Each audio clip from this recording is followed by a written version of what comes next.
Hello! I've never been one for making New Year resolutions, but being away for the holidays gave me some time to think about what I want to do with my channel going forward. Although I'm mostly glad with the videos I made for 2023, there was a tension in what I wanted to cover. I usually pick whatever games I feel like playing at a given moment, but there were some titles that were current releases that I felt like I had to cover based on stuff I'd already done.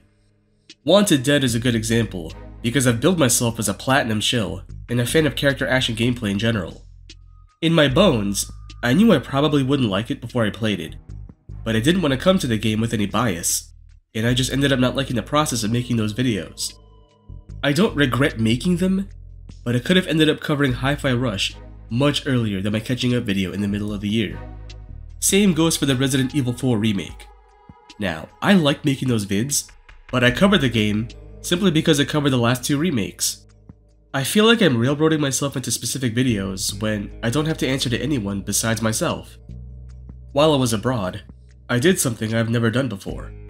I made a roadmap for what games I want to cover in 2024. None of them are new releases. To be honest, I wasn't wowed by most of the trailers in the Game Awards this year.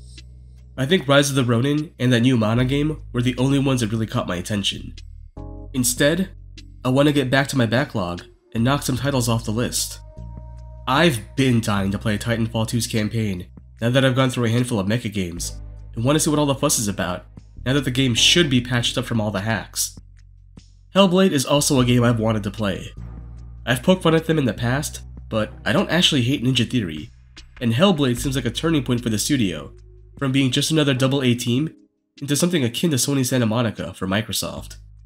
Now that GTA 6 is inevitable, I've been wanting to go back to GTA 5's campaign and finish it.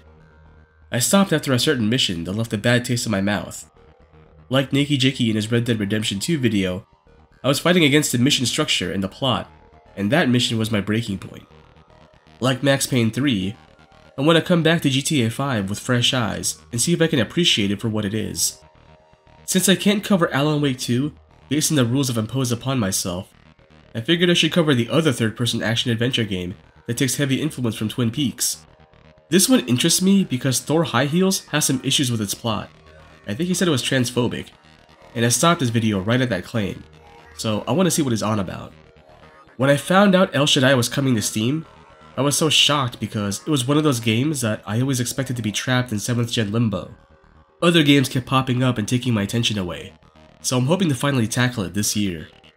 Just Cause 2 is one of my favorite sandbox games, so I'm looking forward to playing Just Cause 3. Admittedly, I want to cover it because I've been hankering for another Mayhem game like the Saboteur. Jeff is special, and I think more people need to know about Jeff. I haven't put any thought into whether these videos are thinking abouts or passing thoughts, but I did want to do a passing thoughts on the haunted house level in Vampire the Masquerade Bloodlines. I might also cover the BloodRayne remasters, but I'm not committed to it yet, because the New Orleans levels in the first game are really boring to me.